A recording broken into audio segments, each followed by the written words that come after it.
angkop sa Diyos at laging malalayo sa Kanya.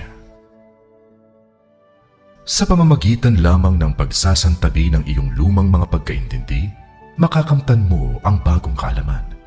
Datapwat ang lumang kaalaman ay hindi kailangang mga lumang pagkaintindi. Ang mga pagkaintindi ay tumutukoy sa mga bagay na nawari ng tao na taliwas sa katotohanan. Kung ang lumang kaalaman ay laos na sa lumang panahon at pinigilan nito ang tao sa pagpasok sa bagong gawain, kung gayon, ang ganoong kaalaman ay isa ring pagkaintindi. Kung kayang tahakin ng tao ang tamang paglapit sa ganoong kaalaman at kayang makilala ang Diyos mula sa iba't ibang aspeto, pinagsasama ang luma at ang bago. Kung gayon, ang lumang kaalaman ay nagiging tulong sa tao at nagiging batayan ng kung paano ang tao ay